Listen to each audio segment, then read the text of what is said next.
बिस्मिल्लाहिर्रहमानिर्रहीम। हजरत मूसा अलैहिस्सलाम की मिस्र से मदयन के लिए हिजरत। मूसा अलैहिस्सलाम और मदयन का इलाका।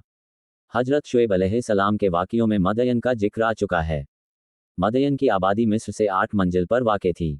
हजरत मूसा अलैहिस्सलाम चूंकि फ़िरौन के डर से भागे थे, इसलिए उनके साथ न कोई रफ़ीक और रहनुमा था और न ही रास्ते का खर्च और तेज भागने की वजह से नंगे पैर थे। इस परेशान हाली में मूसा अलैहिस्सलाम मदयन के इलाके में दाखिल हुए। मदयन का पानी। जब मदयन की सरजमीन में कदम रखा तो देखा कि कुएं के सामने पानी के हौज प्याव पर भीड़ लगी हुई है और जानवरों को पानी पिलाया जा रहा है, मगर इस जमात से थोड़ी दूरी पर 2 लड़कियां खड़ी हैं और अपने जानवरों को पानी पर जाने से रोक रही हैं। बहरहाल हजरत मूसा अलैहिस्सलाम से यह हालत न देखी गई और आगे बढ़कर लड़कियों से मालूम किया, तुम क्यों नहीं पानी पिलाती, पीछे किस लिए खड़ी हो? दोनों ने जवाब दिया, हम मजबूर हैं। अगर जानवरों को लेकर आगे बढ़ते हैं तो ये ताकतवर जबरदस्त हमको पीछे हटा देते हैं और हमारे वालिद बहुत बूढ़े हैं। अब उनमें ये ताकत नहीं है कि उनके रोग को दूर कर सकें। बस जब ये सब पानी पिलाकर वापस हो जाएंगे, तब हम बचा हुआ पानी पिलाकर लौटेंगे। यही हमारा रोज का दस्तूर है। हजरत मूसा अलैहिस्सलाम को जोश आ गया और आगे बढ़कर तमाम भीड़ को चीरते हुए कुएं पर जा पहुंचे और कुएं का बड़ा डोल उठाया और तन खींचकर लड़कियों के मवेशियों को पानी पिला दिया। हजरत मूसा अलैहिस्सलाम जब भीड़ को चीरते हुए दर्राना घुसने लगे तो अगरचे लोगों को नागवार गुजरा, लेकिन उनकी जलाली सूरत और जिस्मानी ताकत से मरूब हो गए और डोल को तन्हा खींचते ही देखकर उसी ताकत से हार मान गए जिसके बलबूते पर कमजोरों और नातवा को पीछे हटा दिया करते और उनकी जरूरतों को पामाल करते रहते थे। घर जब इन लड़कियों के जानवरों ने पानी पी लिया तो वे घर को वापस चली। घर पहुंची तो आदत के खिलाफ जल्द वापसी पर उनके बाप को बड़ा ताज्जुब हुआ। पूछने पर लड़कियों ने गुजरा हुआ माजरा कह सुनाया कि किस तरह उनकी एक मिस्री ने मदद की। बाप ने कहा, जाओ और उसको मेरे पास लेकर आओ। यहाँ तो बाप बेटी के दरमियान ये बातचीत हो रही थी और उधर हजरत मूसा अलैहिस्सलाम पानी पिलाने के बाद करीब ही एक पेड़ के साए में बैठकर सुस्ताने लगे। मुसाफरत, अजनबीपन और भूख प्यास, इस हालत में उन्होंने दुआ की, परवरदिगार, इस वक्त जो भी बेहतर सामान मेरे लिए तू अपनी कुदरत से नाजिल करे, मैं उसका मोहताज हूँ। लड़की वहां पहुंची तो देखा कि कुएं के करीब ही हजरत मूसा अलैहिस्सलाम बैठे हुए हैं। शर्म व हया के साथ नजरें नीचे किए लड़की ने कहा, आप हमारे घर चलिए, वालिद बुलाते हैं। वह आपके इस एहसान का बदला देंगे। हजरत मूसा अलैहिस्सलाम ये सुनकर उठ खड़े हुए और लड़की की रहनुमाई में चल पड़े और लड़कियों के बाप की खिदमत में हाजिर होकर मुलाकात का शर्फ हासिल किया। उन बुजुर्ग ने पहले तो खाना खिलाया और उनके हालात सुने। हजरत मूसा अलैहिस्सलाम ने ठीक ठीक अपनी पैदाइश और फ़िरौन के बनी इज़राइल पर मजालिम से शुरू करके आखिर तक सारी दास्तान कह सुनाई। बुजुर्ग ने हजरत मूसा अलैहिस्सलाम को तसल्ली दी और फरमाया कि अल्लाह का शुक्र अदा करो कि अब तुमको जालिमों के पंजे से निजात मिल गई। अब कोई डरने की बात नहीं है।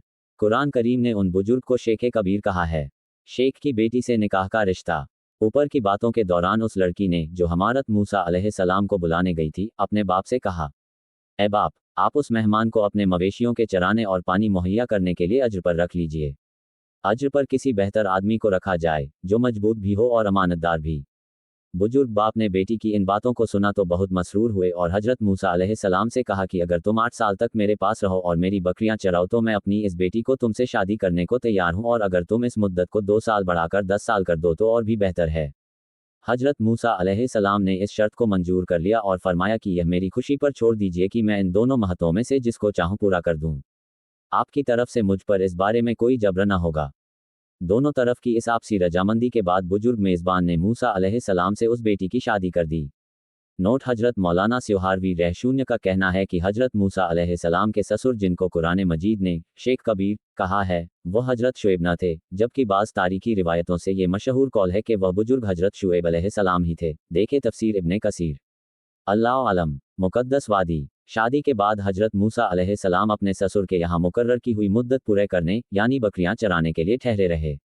तफसीर लिखने वाले मुस्तनब रिवायतों के पेशेंजर फरमाते हैं कि मूसा अलैहिस्सलाम ने पूरी मुद्दत यानी 10 साल के मुद्दत पूरी की। कुरान मजीद ने यह नहीं बताया कि मुद्दत पूरी होने के किस कदर बाद तक मूसा अलैहिस्सलाम अपने ससुर के पास ठहरे रहे। बहरहाल हजरत मूसा अलैहिस्सलाम ने मदयन में एक मोहलत तक क़याम किया और इस पूरी मुद्दत में आप ससुर के मवेशियों की देखभाल करते रहे। इस बीच एक बार हजरत मूसा अलैहिस्सलाम अपने घर वालों समेत बकरी चराते चराते मदयन से बहुत दूर निकल गए। जानवरों के चरने चराने का काम करने वाले कबीलों के लिए यह बात ताज्जुब की न थी, मगर रात ठंडी थी, इसलिए सर्दी आग की खोज के लिए मजबूर कर रही थी। सामने सीना पहाड़ का सिलसिला नजर आ रहा था। ये सीना का पूर्वी कोना था और मदयन एक दिन के फासले पर लाल सागर की 2 शाखाओं के दरमियान मिस्र जाते हुए वाक़ था। हजरत मूसा अलैहिस्सलाम ने सामने की घाटी एम की घाटी में निगाह दौड़ाई तो एक शोला चमकता हुआ नजर पड़ा। बीवी से कहा कि तुम यही ठहरो, मैं आग ले आओ, तापने का भी इंतजाम हो जाएगा और अगर वहां को रहबर मिल गया तो भटकी हुई राह का भी पता लग जाएगा। फिर मूसा अलैहिस्सलाम ने अपनी बीवी से कहा, तुम यहाँ ठहरो, मैंने आग देखी है, शायद उसमें से कोई चिंगारी तुम्हारे लिए ला सकूं या वहां अलाव पर किसी रहबर को पा सकूं। रसूल बनाए गए। हजरत मूसा अलैहिस्सलाम ने देखा कि अजब आग है, पेड़ पर रोशनी नजर आती है मगर न पेड़ को जलाती है न गुल ही होती है। ये सोचते हुए आगे बढ़े, ज्यों ज्यों आगे बढ़ते जाते थे आग और दूर होती जाती थी। ये देखकर मूसा अलैहिस्सलाम को डर सा पैदा हुआ और उन्होंने इरादा किया कि वापस हो जाएं। ज्यों ही वह पलटने लगे, आग करीब आ गई और करीब हुए तो सुना कि यह आवाज आ रही है, ऐसा मूसा, मैं हूं अल्लाह, परवरदिगार दुनियाओं का। बस जब मूसा अलैहिस्सलाम उस आग के करीब आए तो पुकारे गए, ए मूसा, मैं हूं तेरा परवरदिगार, बस अपनी जूती उतार दे, तू तुवा की मुकद्दस वादी में खड़ा है और देख, मैंने तुझको अपनी रिसालत के लिए चुन लिया है, बस जो कुछ वह्य की जाती है उसे कान लगाकर सुन। हजरत मूसा अलैहिस्सलाम ने जब अल्लाह की उस आवाज़ को सुना और उनको यह मालूम हुआ कि आज उनके नसीब में वह दौलत आ गई है जो इंसानी शराफत की इम्तियाजी शान और अल्लाह की मोहब्बत का आखिरी निशान है, तो फुले न समाए। आखिर फिर उसी तरफ से शुरुआत हुई और पूछा गया, मूसा, तेरे दाहिने हाथ में ये क्या है? हालांकि अल्लाह रब्बुल इज़्ज़त बेहतर इल्म रखने वाला है।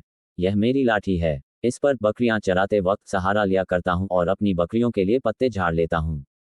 अल्लाह की निशानियां। अब अल्लाह ताला ने इरशाद फरमाया, मूसा, अपनी इस लाठी को जमीन पर डाल दो। और मूसा अलैहिस्सलाम ने इस इरशाद की तामील की। मूसा अलैहिस्सलाम ने लाठी को जमीन पर डाल दिया, बस यकायक वह अजगर बनकर दौड़ने लगा। हजरत मूसा अलैहिस्सलाम ने जब हैरत में डाल देने वाला ये वाकया देखा तो घबरा गए और बशर होने के तकाजे का असर लेकर भागने लगे। पीठ फेरते ही ये की आवाज आई। अल्लाह ताला ने फरमाया, मूसा, इसको पकड़ लो, खौफ ना खाओ, हम इसको इसकी असल हालत पर लौटा देंगे। हजरत मूसा अलैहिस्सलाम की लकड़ी दो शाखा थी। अब वही दो शाखा अजगर मुंह नजर आ रहा था। सख्त परेशान थे मगर अल्लाह की कुर्बत ने तमानियत व सुकून की हालत पैदा कर दी और उन्होंने बेखौफ होकर उसके मुंह पर हाथ डाल दिया। इस अमल के साथ ही फौरन वह दो शाखा फिर लाठी बन गई। अब मूसा अलैहिस्सलाम को दोबारा पुकारा गया और हुक्म हुआ कि अपने हाथ गरेबान के अंदर ले जाकर बगल से मस कीजिए और फिर देखिए, वह मरज से पाक बेदाग चमकता हुआ निकलेगा। और मिला दे अपने हाथ को अपनी बाल के साथ, निकल आएगा वह रोशन, बगैर किसी मरज के, यानी बर्स से पाक। ये 10वीं निशानी है।